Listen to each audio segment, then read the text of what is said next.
በስመ አብ ወወልድ ወመንፈስ ቅዱስ አሃዱ አምላክ አሜን። የገመዱ ጅራፍ ያስፈለገው እንስሳቱ የሚወጡት በጅራፍ ስለሆነ፣ በጥንቱ ጊዜ የሚነዱት በጅራፍ ስለሆነ፣ የሚወጡትም ተገርፈው ስለሆነ በዛ ምክንያት ጌታችን መድኃኒታችን ኢየሱስ ክርስቶስ ከገመድ ጅራፍ አበጅቶ እንስሳቱን አስወጥቷቸዋል። በጎቹን አስወጥቷል፣ በሬዎቹን አስወጥቷል፣ ርግቦቹን አስወጥቷል። ነገር ግን ሰዎቹን ምንም አላላቸውም። እንዲህ ብቻ ነው ያላቸው፣ የአባቴን ቤት የንግድ ቤት አደረጋችሁት የሚል ቃል ነው። በመጨረሻው ቤተ መቅደሱን በማጽዳት ዘመቻ ግን ጌታችን መድኃኒታችን ኢየሱስ ክርስቶስ የተናገረው እንዲህ የሚል ቃል ነው። የአባቴን ቤት የሌባ የወንበዴ ዋሻ አደረጋችሁት የሚል ቃል ነው የተጠቀመው። የመጀመሪያው የንግድ ቤት አደረጋችሁት የሚል ነው። መስዋዕቱን የሚመለከት ነው። ይሸጡ ይለወጡ የነበሩትን እንስሳትን የተመለከተ ነው። በሰው ልጅ ሕሊና፣ በሰው ልጅ ልቡና፣ በሰው ልጅ አእምሮ ውስጥ ነግሶ የነበረውን እንስሳዊ ጠባይ፣ የከብቶችን ጠባይ፣ የርግቦችን ጠባይ፣ የበግነት ጠባይ፣ እነዚህን ጠባያት ነው አስቀድሞ የገሰጸው ጌታ።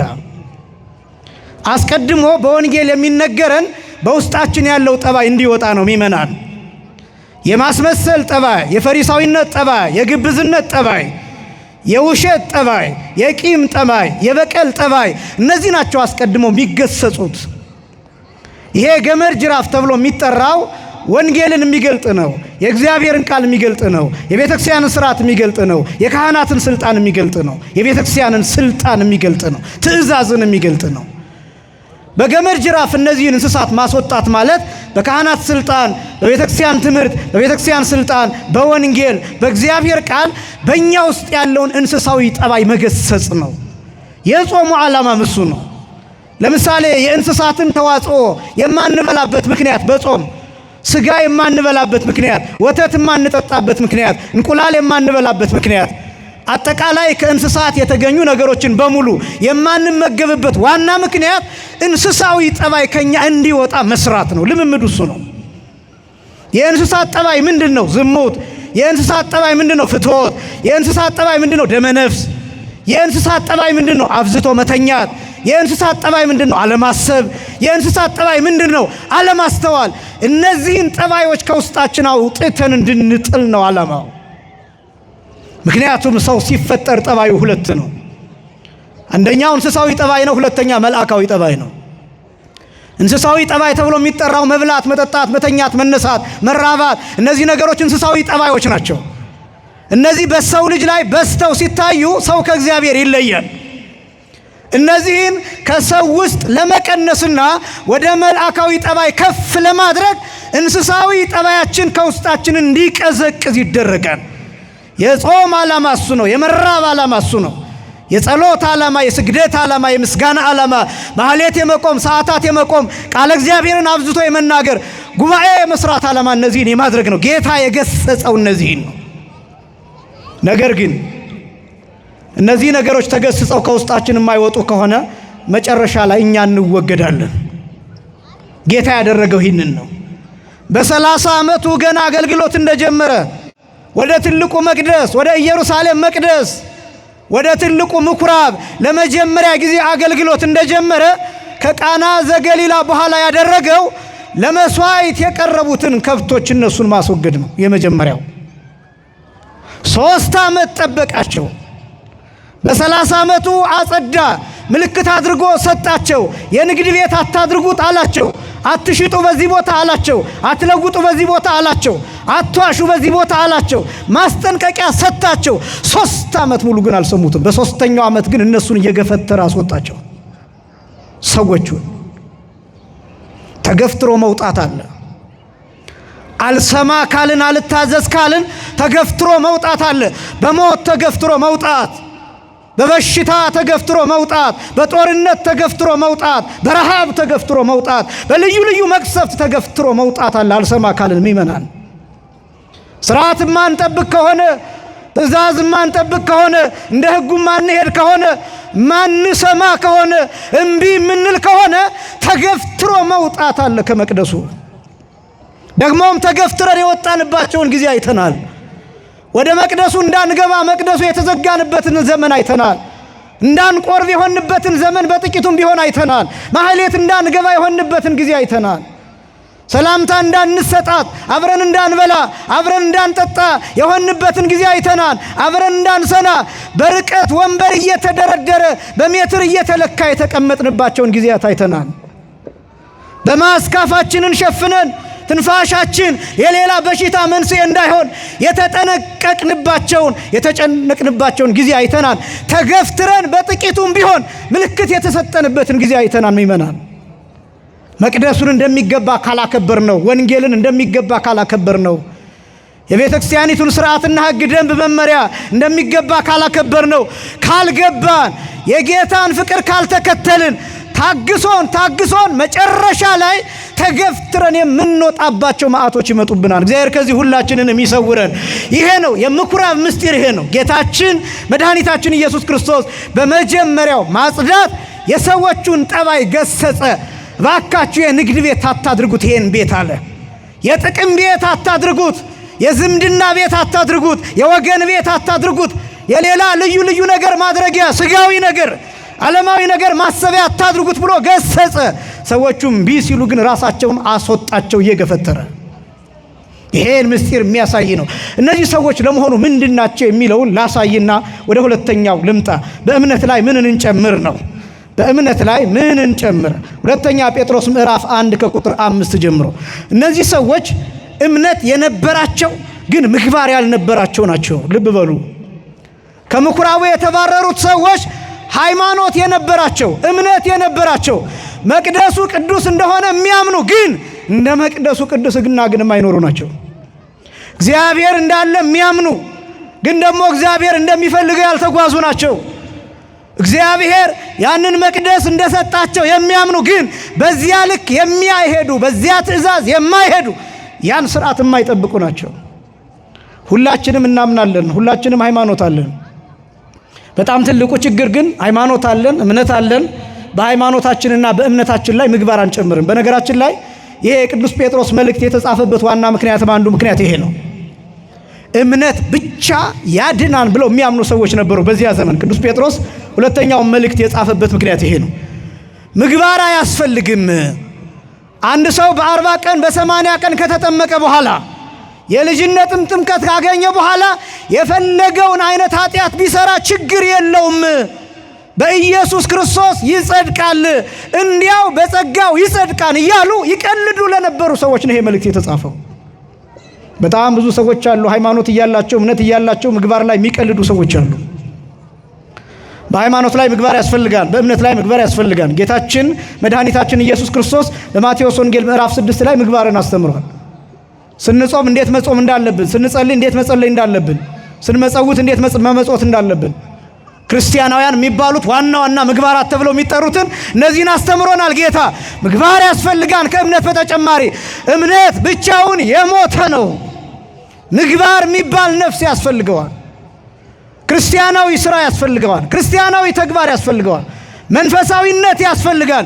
በዚህ ዘመን ደግሞ የከሰረውና ከንቱ የሆነው ነገር እንደ ሃይማኖት በሚገባ የሚሰራ ስራ የለም። እንዲያውም ስራ የሚሰራ ሰው ይናቃል፣ ይገለላል፣ ይተዋል፣ እንዳልሰለጠነ ሰው ይቆጠራል። እነዚህ ናቸው ከምኩራቡ እንዲወጡ የተደረጉት።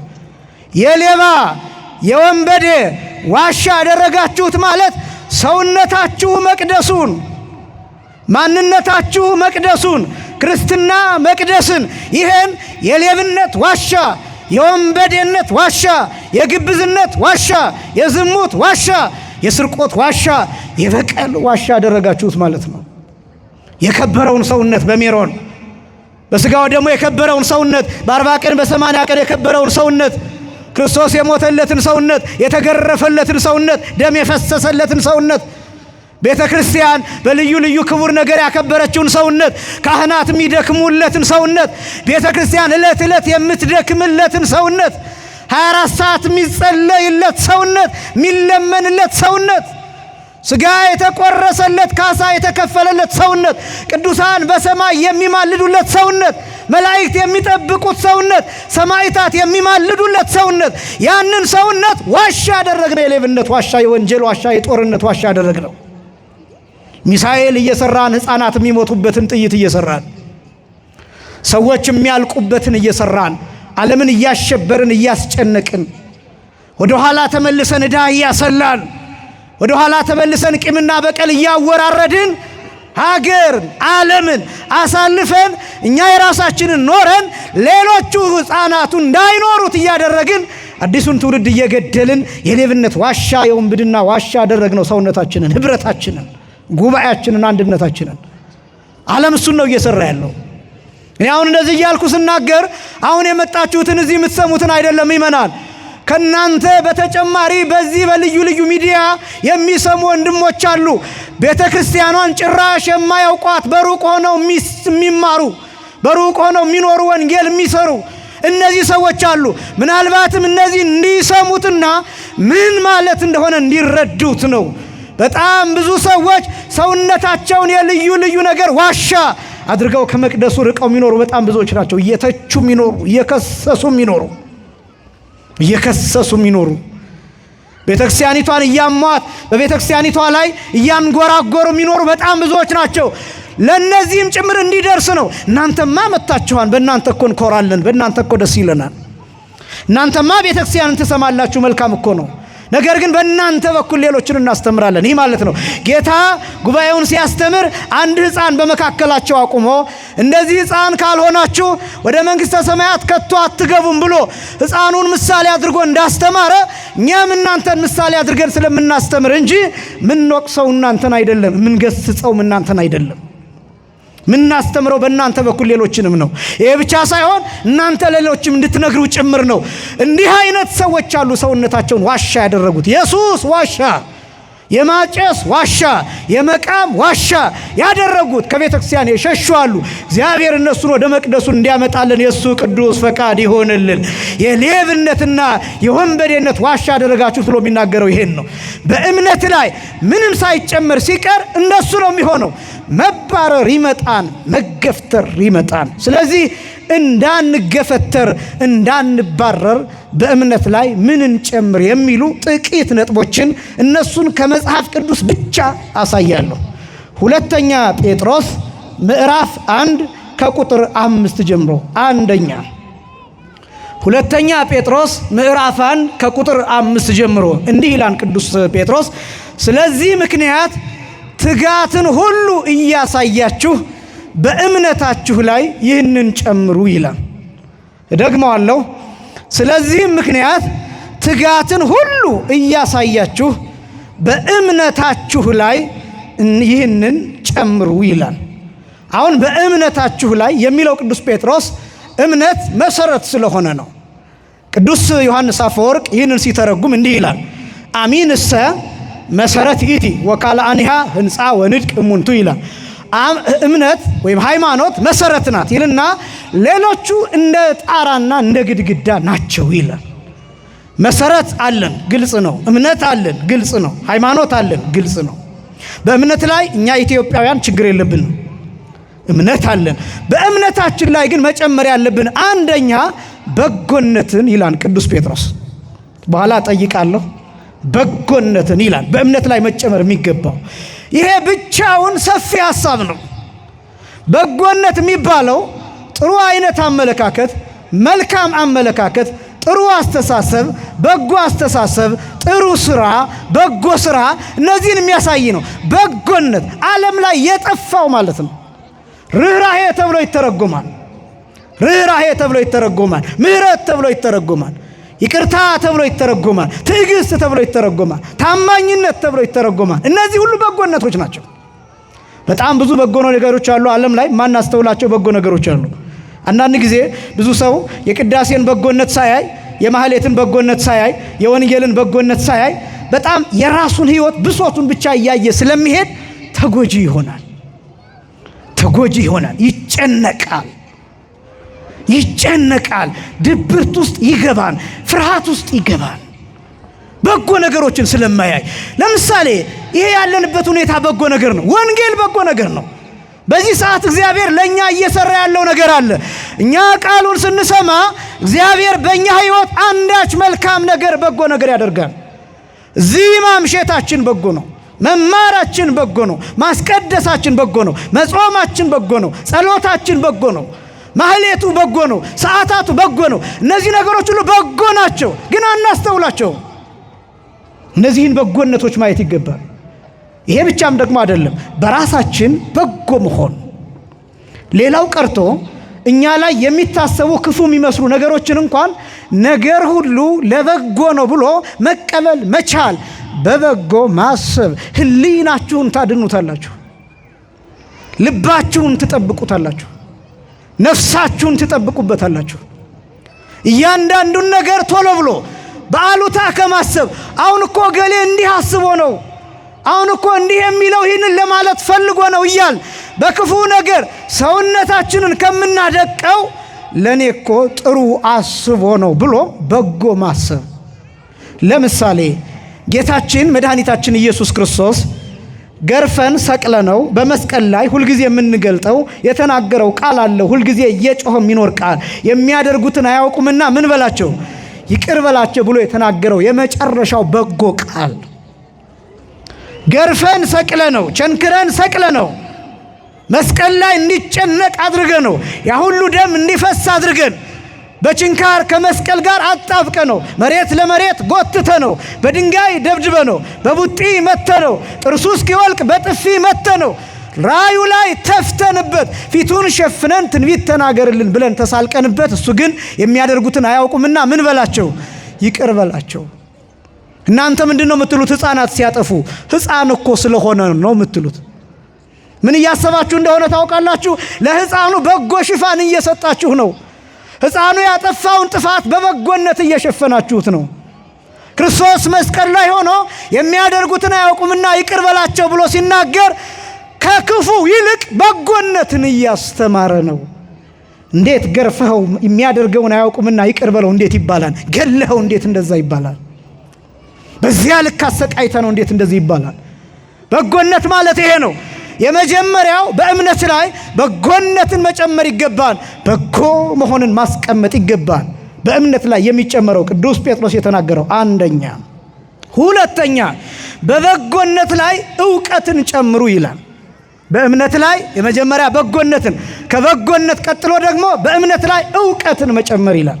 በጣም ደግሞ ይሄ ወሳኝ ነጥብ። ዕውቀትን መጨመር በእምነት ላይ ማመን ብቻ አይደለም። ይመናን በደንብ ስሙኝ። እኔ አንዱ እንድናገር የፈለግኩትም ይሄ ነጥብ ነው። በጣም ብዙዎቻችን እናምናለን፣ መልካም ነው። ዕውቀት ግን ያስፈልጋል።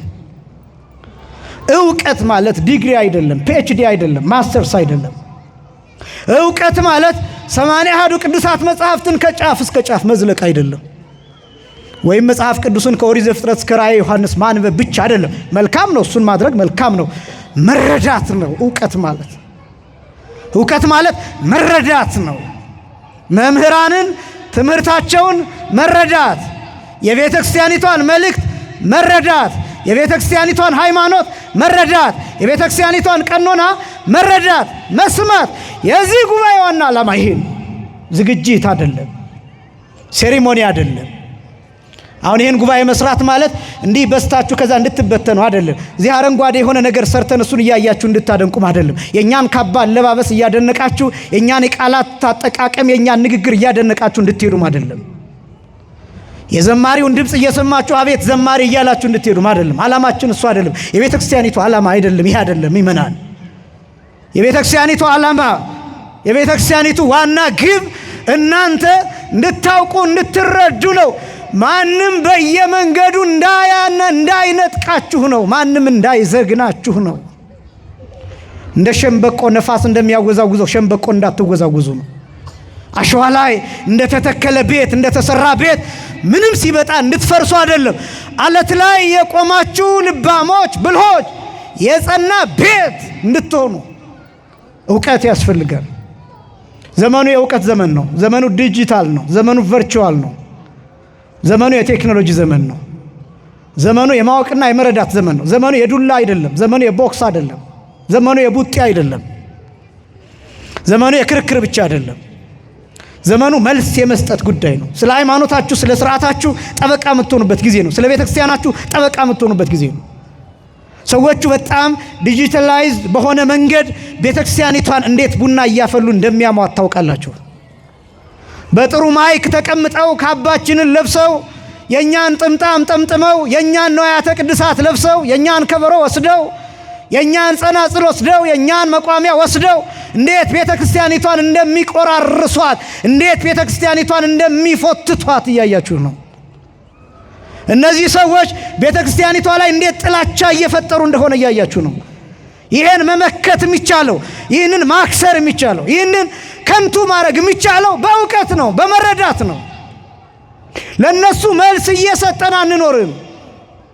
ይህንን መናገር የምንፈልገው ለእናንተ ነው። ከዛ እናንተ አውቃችሁ እንዲህ አይነት ነገር ሲመጣ ወይ ይሄማ እንዲህ ነው ብላችሁ ለራሳችሁ ለልባችሁ መልስ እንድትሰጡ ነው እንጂ እኛ ለነሱ መልስ እየሰጠን ዋናውን የቤተክርስቲያን ዕውቀት እየተውን መኖር የለብንም። ዕውቀት ያስፈልጋል። ምእመናን ዕውቀት ያስፈልጋል። መንፈሳዊ ዕውቀት ያስፈልጋል። የቤተክርስቲያን ዕውቀት፣ ቅዱሳት መጻሕፍት ዕውቀት፣ የሥርዓት ዕውቀት፣ ሃይማኖታዊ ዕውቀት፣ እነዚህ ዕውቀቶች ያስፈልጋሉ። ይህን መረዳት ያስፈልጋል። ቢቻል ቀርቦ ማህሌቱን ማወቅ ያስፈልጋል። ቅድም የኔታ ህሩይ ሲያዜሙት የነበረውን እሱን መረዳት ያስፈልጋል። ምንድነው የሚባለው ቤተክርስቲያን ውስጥ? እስኪ ጾመ ድጓውን በግዕዝ በአማርኛ አለ። አሁን ድጓውን ተመልከቱት፣ አንብቡት በግዕዝ። የግድ ዜማውን ማወቅ አይጠበቅባችሁም። ቅዳሴውን 14ቱን ቅዳሴያት እስኪ ግዙና መጽሐፈ ቅዳሴ የሚለውን አንብቡት። ምን አይነት ዕውቀት፣ ምን አይነት ጥበብ፣ ምን አይነት አስደናቂ ዕውቀት እንዳለው ተመልከቱት። ሰዓታቱን አንብቡት። መቆም እንኳን ባትችሉ መጽሐፈ ሰዓታት የሚል ገዝታችሁ እስኪ አንብቡት። በግዕዝ አለ፣ በአማርኛ አለ። በምትፈልጉት ቋንቋ አንብቡት። የቤተ ክርስቲያኒቱን ዕውቀት እስኪ ጠለቅ ብላችሁ ስሙት። እስኪ እኛን ስሙን። ለትምክህት አይደለም። እኛን ስሙን ምላችሁ እኔን ማለት አይደለም። እስኪ የቤተ ክርስቲያንን መምህራን ስሙ። እስኪ የድጓ መምህሩን ወቁ። እስኪ ያቋቋም መምህሩን ወቁ፣ ስሙ። የቅዳሴ መምህሩን ወቁ። የቅኔ መምህሩን እስኪ ወቁ። የውጭውን ሰው ማድነቅ ብቻ አይደለም፣ እንግዳ ማድነቅ ብቻ አይደለም፣ አዲስ ፊት መፈለግ ብቻ አይደለም፣ የተዘጋጀ ጉባኤ መከተል ብቻ አይደለም። በዚህ እየወቀስኳችሁ አይደለም ምእመናን። ዛሬ መምጣታችሁን እንደ መጥፎ እያየሁት አይደለም። የስቅለት ብቻ መምጣት አይደለም። ሁልጊዜ እላለሁ ይህንን ቤተ ክርስቲያኗን እስኪ ዕለት ዕለት እዩዋት። እስኪ ዕለት ዕለት እዩዋት። እስኪ ዕውቀት ናት ቤተ ክርስቲያኗ ራሷ። ዕውቀት ናት ቤተ ክርስቲያኗ። ጥበብ ናት ቤተ ክርስቲያኗ። ስለዚህ ዕውቀትን ጨምሩ። በእምነት ላይ ይሄ ዕውቀት ያስፈልጋል። የመጀመሪያው አንደኛ በጎነትን መጨመር ያስፈልጋል በእምነት ላይ። ሁለተኛ ዕውቀትን መጨመር ይፈልጋል። እደግመውና ጠይቃቸዋለሁ። በእምነት ላይ አንደኛ በጎነትን መጨመር፣ ሁለተኛ ዕውቀትን መጨመር። በእምነት ላይ አንደኛ ምንን መጨመር? በጎነትን። ሁለተኛ በእምነት ላይ ምንን መጨመር? ዕውቀትን መጨመር ያስፈልጋል። ሶስተኛ በእምነት ላይ ራስን መግዛት መጨመርን ይፈልጋል። ሶስተኛ በእምነት ላይ ይህንን ጨምሩ ነው ርዕሳችን። በእምነት ላይ ምንን ጨምር ነው ርዕሳችን። ቅዱስ ጴጥሮስ የሚለው በእምነት ላይ ይህንን ጨምሩ ነው የሚለው። እኔ በእምነት ላይ ምንን ጨምር የሚል ርዕስ የሰጠሁት ይህን ጥያቄ ይዛችሁ ለየራሳችሁ ይዛችሁ እንድትሄዱ፣ እኔም ስለምሰበክ ለራሴም ይህንን እንድጠይቅ አብሬ እንድማር ነው በእምነት ላይ ምንን ጨምር የሚል ርዕስ የሰጠሁት። አንደኛ በጎነትን መጨመር፣ ሁለተኛ ዕውቀትን መጨመር፣ ሶስተኛ ራስን መግዛት መጨመር። ራስን መግዛት ማለት ምን ማለት እንደሆነ ታውቃላችሁ? የአእምሮ የበላይነት ነው። ይሄ ራስን መግዛት የሚባለው ዴፊኒሽኑ የአእምሮ የበላይነት ማለት ነው። የስሜት የበላይነት አይደለም። የአእምሮ የበላይነት፣ የአንጎል የበላይነት። የስሜት የበላይነት ሲኖር ምንድነው የሚሆነው? የሚያዛችሁ ስሜታችሁ ይሆናል። ይሄ ጊዜያዊ የሆነው ስሜታችሁ። ለምሳሌ ቁጣ ሊኖር ይችላል፣ ብስጭት ሊኖር ይችላል። ተበሳጭታችሁ ተናዳችሁ ቃል ልትወረውሩ ትችላላችሁ። ያን ጊዜ አንጎላችሁ ሳይሆን የተቆጣጠራችሁ ስሜታችሁ፣ ጊዜያዊው ስሜታችሁ ነው የተቆጣጠራችሁ። ስለዚህ ሁልጊዜ ማሰብ የሚያስፈልገን ነገር በተበሳጨን፣ በተናደድን፣ በተቆጣን ሰዓት ዝም ማለት ይፈልጋል። ዝም ማለት ይፈልጋል። ወደ አንጎላችን ሂዶ ወደ አእምሮአችን ሂዶ መልእክቱ ተብላልቶ መምጣት አለበት። ተብላልቶ መምጣት አለበት። ሰው እንደሚታወቀው እነዚህ ሴንሰር ኒውሮን፣ ሞተር ኒውሮን የሚባለው ሴንትራል ነርቨስ ሲስተም የሚባል የአካል ክፍሎች አሉ። ሴንትራል ነርቨስ ሲስተም የሚባለው መሃል ላይ ያለ በሴንሰር ኒውሮን አማካኝነት መልእክት የሚቀበልና በሞተር ኒውሮን አማካኝነት አክሽን ወይም ውሳኔ ወይም ድርጊት የሚሰጥ የአካል ክፍል አለ። በባዮሎጂ ትምህርታችሁ እንደምታውቁት ወጣቶች ሁልጊዜ የሚመጡት ነገሮች በአካሎቻችን ሴንስ የሚደረጉ ነገሮች ወደ ሴንትራል ነርቨስ ሲስተም ተልከው ተብላልተው ታይተው ከዛ ነው ውሳኔ የሚሰጥባቸው። ሌሎች አሉ እንደ ሪፍሌክስ አክሽንስ ተብለው የሚጠሩ ከሴንትራል ነርቨስ ሲስተም ቁጥጥር ውጪ የሆኑ አሉ። ለምሳሌ ማስነጠስ ሊሆን ይችላል፣ ልትቆጣጠሩት አትችሉ። አንድ ሰው ለምሳሌ እጁን ምጣድ ውስጥ የጋለ ብረት ውስጥ ቢከት ቶሎ ሊያነሳ ይችላል። እሱ ሴንትራል ነርቨስ ሲስተም ላይደርስ ይችላል መልእክቱ አደገኛ ስለሆነ፣ ስለዚህ በፍጥነት እጁን ያነሳል። ቅጽበት የሆኑ ውሳኔዎች አሉ። እኔ እያልኩ ያለሁት ግን የህይወት ጉዳይ፣ ስለ ህይወት ጉዳይ፣ ስለ ማንኛውም ነገር ጉዳይ ወደ አይምሮአችን ተልኮ ተብላልቶ መምጣት አለበት። ስለዚህ አንድ ሰው ሲናደድ፣ ሲበሳጭ፣ ሲርበው ዝም ማለት አለበት። ትንሽ ሰከንዶችን ዝም ማለት አለበት፣ መልስ ከመስጠቱ አስቀድሞ። ክርስቲያን ይህን ነው የሚያደርገው። ራስን መግዛት ማለት ራስን ማወቅ ማለት ነው። ራስን መረዳት ማለት ነው። ምንድን ነው የሚያታልለኝ? ምንድን ነው የሚጥለኝ? በምንድን ነው የምበሳጨው? በምንድን ነው የምወድቀው? ደካማ ጎኔ ምንድን ነው? የሚያታልለኝ ነገር ምንድን ነው? ይሄን ማወቅ ነው፣ ራስን ማወቅ። በነገራችን ላይ ራሱን የሚገዛ ሰው ዓለምን ከሚገዛ ሰው በላይ ነው። ዓለም ላይ የምናያቸው ጦርነቶች ራሳቸውን መግዛት በማይችሉ ሰዎች የሚፈጠሩ ነጠብጣቦች በጣም ብዙ ሲሆኑ የዓለም ጦርነት ይሆናሉ። የኛ ሊቃውንት እንዲህ ይላሉ፣ በአንድ ሰው ውስጥ ክፉ ሐሳብና በጎ ሐሳብ የሚባሉ አሉ። ይሄ ክፉ ሐሳብና በጎ ሐሳብ ሁለቱ ይከራከራሉ። ክፉ ሐሳብ ካሸነፈ ከሰውየው ይወጣና ወደ ጓደኛው ይደርሳል። ከዚያስ ሁለቱ ይመካከሩበትና ወደ ሶስተኛው ሰው ይደርሳል። ከዚያስ የግሩፕ ይሆናል። ከዛስ የአገር ይሆናል። ከዛስ የዓለም ይሆናል። ሕፃናት ይሞታሉ። ሰው ያልቃል። ሰው ያልቃል። ስለዚህ ሰው ራሱን መግዛት ሲችል በጎ ነገር ማፍለቅ ይችላል። ራስን መግዛት የሚባል ይሄ ነው። በተለይ ደግሞ በዚህ ዘመን በጣም ብዙ ወጣት ራሱን መግዛት ስለማይችል የምንወድቅባቸው የኃጢአት አይነቶች ብዛታቸው፣ ራሳችንን ስለማንገዛ ስልቹዎች እንሆናለን። ራሳችንን እንዳንገዛ ያደረገን ደግሞ ሚዲያው ነው። ቲክቶኩ አጫጭር ነገር ይሰጠናል። አጫጭር ነገር ለምደናል። ከአንድ ደቂቃ በላይ መስማት አንፈልግም። ረጅም ሰዓት መቀመጥ አንፈልግም። ረጅም ሰዓት ስብሰባ ላይ መቆየት አንፈልግም። የአባቶችን ታሪክ ለመስማት ትዕግስት የለንም። አንዳንዶቻችን ትምህርቱ ረዘም ሲል እየተበሳጨን፣ እኛ ደግሞ እሁድ እንዳይመሽባቸው እንዳይረፍድባቸው ማህበራዊ ጉዳይ ያለባቸው እያለን እየተጣደፍን መከራችንን እያየን ቅዳሴውን እያቆራረጥን ዲያቆኑን ልንደፋው እየደረስን ለእናንተ እኮ ነው። ለእናንተ እኮ ነው። ቅዳሴው ሌሊት የሚገባው ለእናንተ ነው።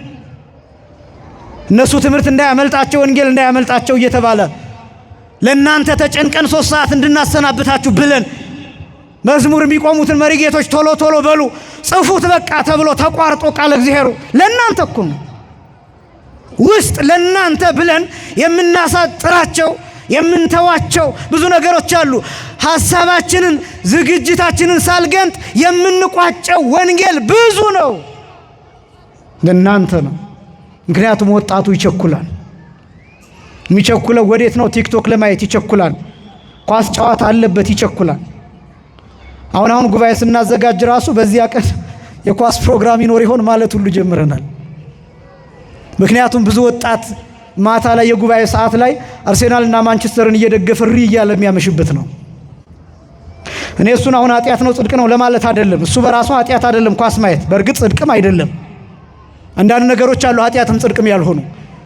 ግን ደግሞ እነዚህ ነገሮች ወዴት ሊሄዱ ይችላሉ? ከመንፈሳዊው ነገር ለይተውን፣ ከቤተ ክርስቲያን ለይተውን፣ ቤተ ክርስቲያኗ ደግሞ ወጣቱን ተከትላ ለወጣቱ ብላ ፕሮግራም አጥፋ።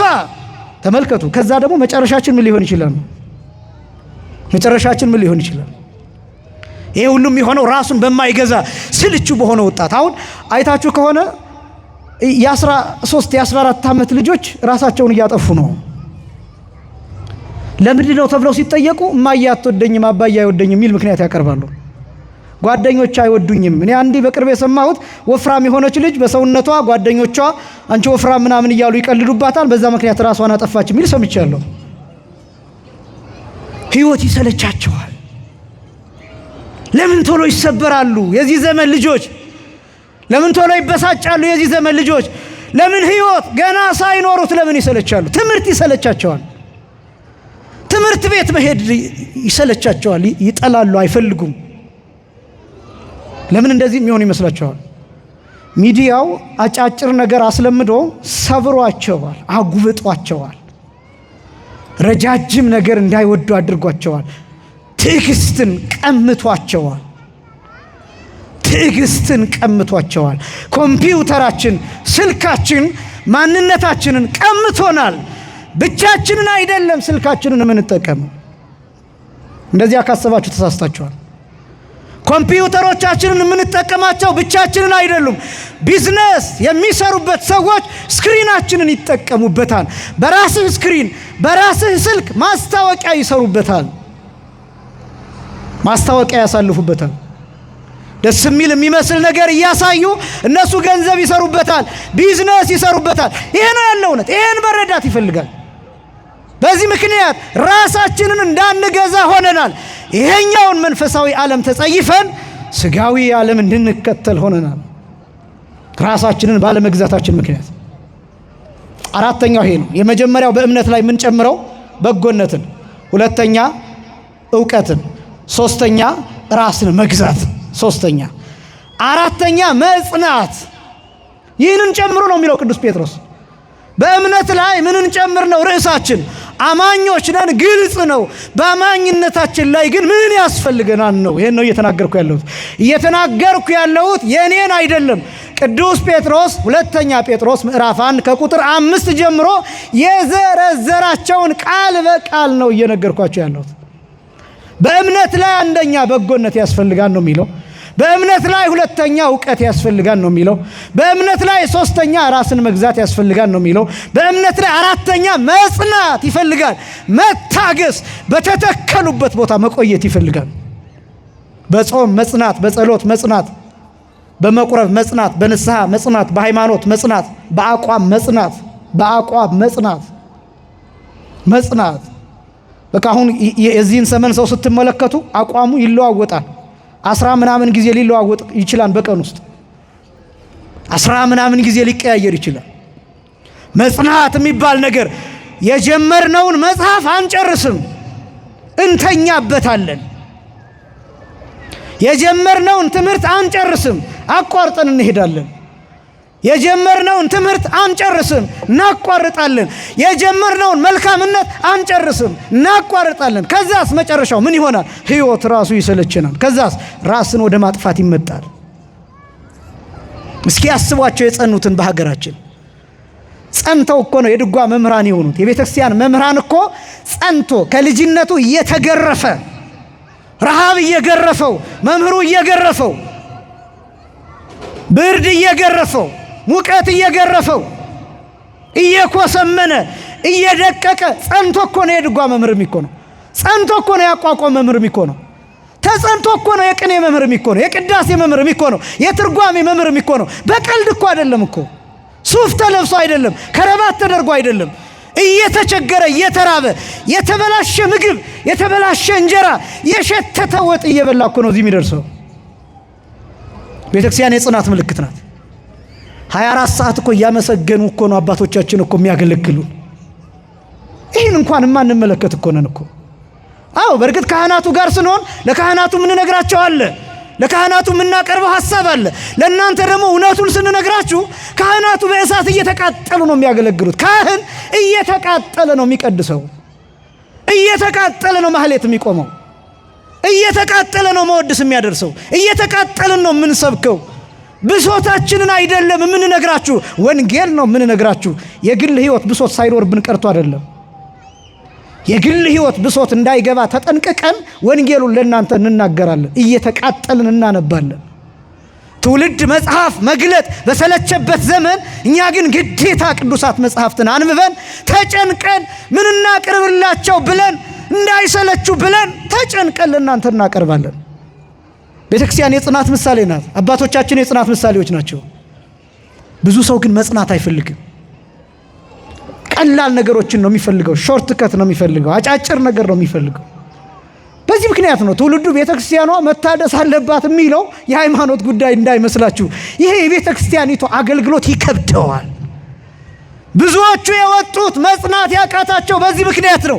ጾሙ ሰለቻቸው፣ ቅዳሴው ሰለቻቸው፣ የቤተክርስቲያኒቱ አገልግሎት አስጨነቃቸው። ከዛስ ትተው ወጡና ቤተክርስቲያኒቷ እኮ እንዲህ ናት፣ ወንጌል አትሰብክም የሚል ሐሜት ያሰማሉ። እነሱ ግን ሰልችተው ነው የወጡት።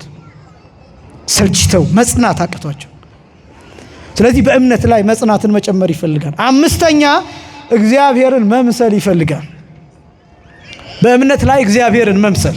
ማንን መምሰል አልኳቸው? እግዚአብሔርን መምሰል መጨመር አለበት በእምነት ላይ። እምነት ብቻውን አያድንም። እምነት ብቻውን የሞተ ነው። እምነት ብቻውን በድን ነው። እምነት ብቻውን ነፍስ የለውም።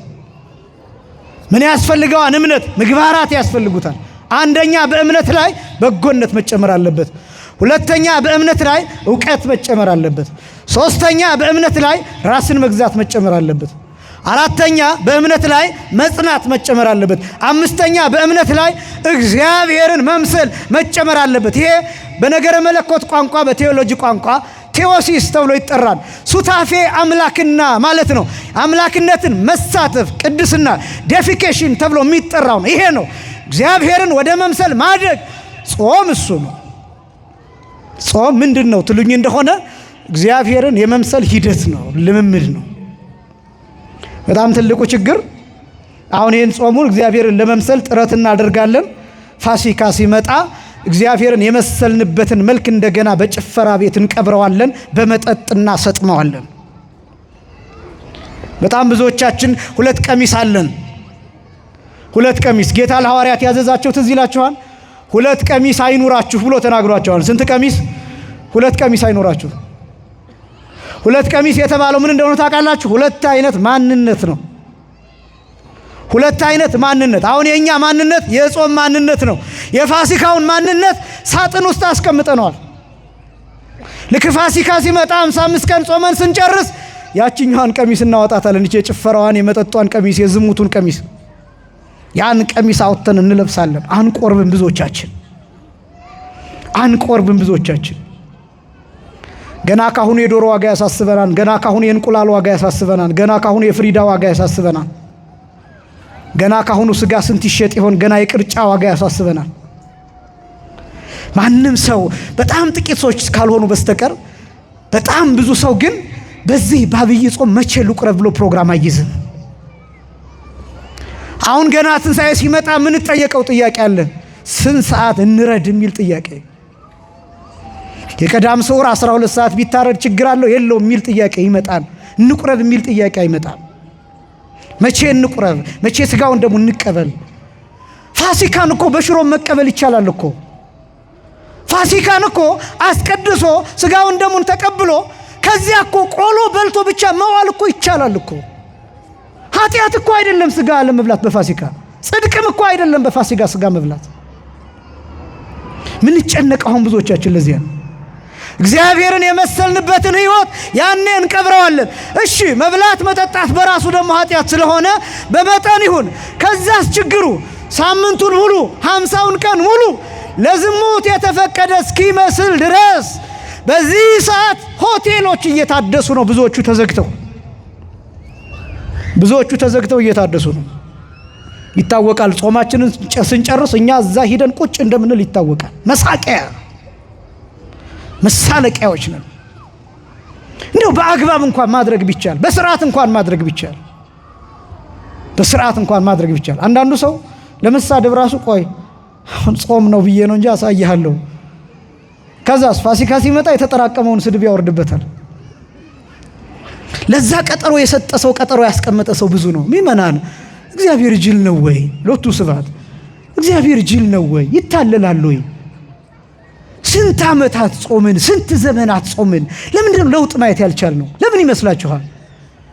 እግዚአብሔርን የመሰልንበትን መልክ እንደገና እንቀብረዋለን፣ እንደገና እንቀልድበታለን፣ እንደገና እንገለዋለን። 55 ቀን ስለ ጾምን ፋንታ 50 ቀን እንበቀለዋለን። 50 ቀን ያለማቋረጥ እንሰክራለን።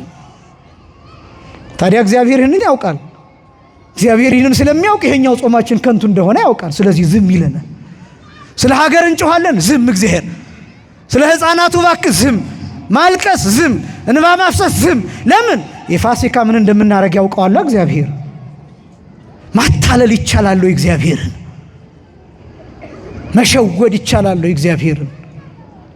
እግዚአብሔርን የመሰልንበትን መልክ እንቀብራለን። እግዚአብሔርን መምሰል በክርስቲያን ሕይወት ውስጥ የማያቋርጥ ልምምድ ነው። የዓመታት የ365 ዕለት የየዕለት ልምምድ ነው እግዚአብሔርን መምሰል። አምስተኛው ይሄ ነው። በእምነታችሁ ላይ ይህንን ጨምሩ። በእምነታችን ላይ ምን እንጨምር? አንደኛ በጎነትን፣ ሁለተኛ እውቀትን፣ ሶስተኛ ራስን መግዛትን፣ አራተኛ መጽናትን፣ አምስተኛ እግዚአብሔርን መምሰል፣ ስድስተኛ እርስ በእርስ መዋደድ ይላል። እርስ በእርስ መዋደድ ግዕዙ ተአህዎ ይለዋል። ይሄ እዚህ ዘመን ላይ የጠፋ ነው። በነገራችን ላይ ፍቅር መጨረሻ ላይ የማሳያችሁ ነው። እርስ በእርስ መዋደድ የሚለው ቃል ህብረትን የሚያሳይ ነው። አንድነትን የሚያሳይ ነው። ወንድማማችነትን፣ እህትማማችነትን የሚያሳይ ነው። እርስ በእርስ መዋደድ። እርስ በርስ እንዋደዳለን ክርስቲያኖች። እርስ በርሳችን ተውት። አሁን ሌላውን ዓለም አይደለም። እርስ በርስ ነጠላ የለበሰችዋ ሴት ነጠላ የለበሰችዋን ሴት ትወዳታለች በንጹህ ፍቅር። ቤተክርስቲያን የመጣው ሰው ቤተክርስቲያን የሚመጣውን ሰው ይወደዋል። የማይገፋፋ የሚገፋፋ የለም፣ የሚጣላ የለም፣ የሚመቀኛኝ የለም፣ የሚቀናና የለም። እርስ በርሳችን እኮ አንተዋወቅም እኮ። ለማስቀደስ ስንመጣ ምናልባት ጎረቤት ይዘን መተን እናስቀድስ አንልም እኮ። መኪና ያለው ሰው ሌላውን ይዞ አይመጣም። መንገድ ላይ እንተላለፋለን። አንተማመንም። ክርስቲያኖች ሆነን አንድ ማዕድ እየበላን፣ አንድ ህብስት እየበላን፣ አንድ ስጋ እየበላን፣ አንድ ደም እየጠጣን፣ ከአንድ ማዕድ እየተከፈልን እርስ በርስ አንስማማም። ቤተክርስቲያን ውስጥ ሆነን የጎሪጥ የምንተያያለን፣ የምንጣላ፣ በመቀመጫ የምንጣላ፣ በቦታ የምንጣላ፣ በመቋሚያ የምንጣላ። ምን አባሽ አንቺ ዛሬ መተሽ፣ እኔ እኮ ጊዮርጊስን ከመጀመሪያው ጀምሮ የመሰረትኩት እኔ ነኝ፣ ድራሽሽ ይጥፋ ያሉ የሚያባርሩ ሰዎች እኮ አሉ እኮ። አንስማማም። አዲስ ሰው ሲመጣ አንቀበልም፣ አናስተናግድም። ሌሎቹን እኮ ብትመለከቷቸው እንዴት አዲስ ሰው ሲመጣ እንደሚንከባከቡ፣ ያ ሰው ከዛ በኋላ እንዴት እንዲመጣ ጥረት እንደሚያደርጉ። እኛስ የጎሪጥ ነው የምናየው። ይሄኛው ደግሞ ከየት የመጣ ነው እኮ የምንለው እኮ። ከየት አባቱ የመጣ ነው ይሄኛው ደግሞ እንዲህ እኮ ነው የምንለው። አንስማማም፣ አንተማመንም፣ በባልንጀርነት አንጸናም፣ በወንድማማችነት አንጸናም። እርስ በእርሳችን እንፈላለጋለን፣ ለመጋደል እንፈላለጋለን። ለመጋደል ነፍስ ለመጠፋፋት እንፈላለጋለን። እንዲህ እየሆኑ መጽደቅ ይቻላል እንዴ? እንዲህ እየሆኑ የዘላለም ሕይወት መውረስ ይቻላል። እንዲህ እየሆኑ ወደ መንግሥተ ሰማያት መሄድ ይቻላል። እንዲህ እየሆኑ የሚጸልዩት ጸሎት ወደ ሰማይ መድረስ ይችላል። በእምነትህ ላይ ይህን ጨምር። እምነት አለኝ ሃይማኖት አለኝ የምትል አንተ የወንድማማችነትን መዋደድ፣ መተማመንን፣ ምስጢር መጠበቅን ደግሞ በዚህ ዘመን ያለው ችግር እንዲያው ምስጢር እኮ ድሮ እንኳን ምስጢር አለመጠበቅ ቢባል ቢበዛ ለሶስተኛ ሰው ቢወራ ነው። አሁን ግን ለዓለም ነው የሚወራው። ያን ምስጢር የሰማ ሰው ሪከርድ አርኮ አስቀምጦታል፣ በቪዲዮ ቀርጾ አስቀምጦታል፣ ጽፎ አስቀምጦታል፣ ፎቶ አንስቶ አስቀምጦታል። ከዛስ የሆነ ጊዜ ሲደርስ እኔ አልናገርም ብዬ ነው እንጂ ይኸው ጉዱን ዘረግፈዋለሁ ብሎ በፌስቡክ እና በቲክቶክ ይዘረግፈዋል። ሚስት የባሏን ገመና፣ ባል የሚስትን ገመና፣ እጮኛሞች የነበሩ ሰዎች በዚያ ጊዜ የሰሩትን ኃጢአት፣ አብረው የሰሩትን ኃጢአት ልክ ሲጣሉ ይዘረግፉታል። አለመተማመን፣ የሰውነት ልክ ማጣት፣ የሰውነትን ልክ ማውረድ። ሰው እኮ እንኳን አይደለም የወዳጁን ይቅርና መጽሐፍ ቅዱስ የሚለው ማንም ሰው ለስውር የሚያደርገውን ነገር ብታይ አታውጣበት፣ አትናገርበት፣ ጠብቅለት ነው። እንደው ይችን ቤተ ክርስቲያን አታደንቋትም? የስንት ሰው ኃጢአት ተሸክማ ትኖራለች? አባቶቻችን ካህናት የስንቱን ኃጢአት ተሸክመው ይኖራሉ? የስንቱን ኃጢአት፣ የስንቱን በደል፣ የስንቱን ገመና ተሸክመው ይኖራሉ። ይሄ ይገባችኋል? በየቀኑ በየሰዓቱ በአንድ ቀን ብቻ የብዙ ሰው ኃጢአት፣ ሚስት ለብቻዋ መታ የምትነግራቸውን ኃጢአት፣ ባል ለብቻው መጥቶ የሚነግራቸውን ኃጢአት፣ ወጣቱ ለብቻው የሰራውን ኃጢአት መጥቶ የሚነግራቸውን ኃጢአት እሱን ተሸክመው ብቻቸውን በር ዘግተው ያለቅሳሉ። ማራገፊያዎች፣ የኛ ኃጢአት፣ የኛ በደል፣ የኛ ምስጢር፣ የኛ ችግር፣ የኛ የተሰወረ ነገር ማራገፊያ ሆነው ያን ተሸክመው እንደገና ገብተው ያዝናሉ። ይቺ ቤተክርስቲያን የስንት ኃጢአት ተሸክማ ትኖራለች?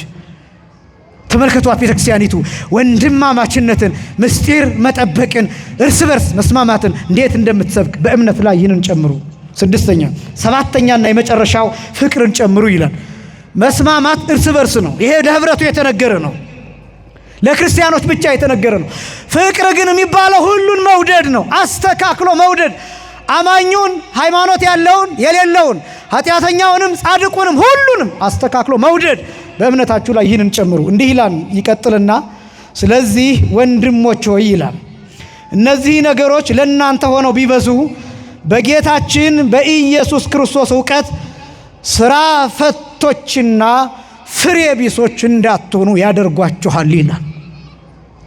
እደግመዋለሁ።